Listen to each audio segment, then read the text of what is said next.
Shalom, Miss Pacha. Ako si Rabbi Rich. Ngayon ay sisiriin natin ang puso ng Arpon Corinto, Seto 8:9. Layunin nating maunawaan ang mensahe na ahing madalas ma-misinterpret sa simbahan at sa sinagoga.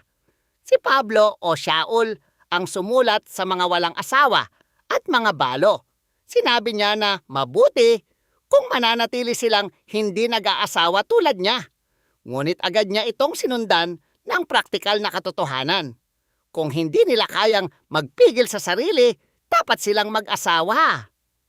Bilang Messianic, nauunawaan natin na lahat ay usapin ng puso at kabana o intensyon. Hindi sinasabi ni Shaul na ang mga namumuhay na parang monghe ay mas kadosh kaysa sa mga nag-aasawa. Sa tradisyong Judyo, ang pag-aasawa ay madalas tinitingnan bilang kaganapan ng pagkatao ng isang lalaki. Malamang na si Shaul ay naglingkod sa Sanhedrin na nangangailangan ng pagiging may asawa. Ang kanyang pagiging single ay isang partikular na matan o regalo mula kay Adonai. Ang regalo ng celibacy ay nagpayagan sa kanya na mag-focus ng lubos sa besora ni Yeshua. Sinasabi niya na huwag hayaan ang kaaway na makahanap ng puwang sa pamamagitan ng inyong pagnanasa. Mas mabuting mag-asawa kaysa maging nagniningas sa pagnanasa. Hindi ito tungkol sa pag-aasawa ng kahit sino lang, kundi paghahanap ng kapareha na inihanda ni Adonai.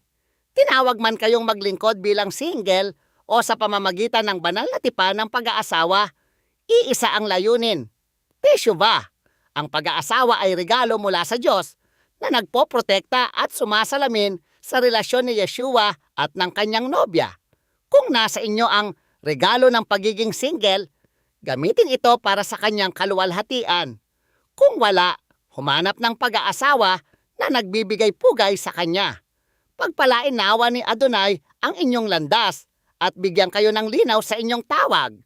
Samahan ninyo ako sa susunod nating pag-aaral habang patuloy nating ginagalugad ang lalim ng kanyang salita. Shalom Aleichem!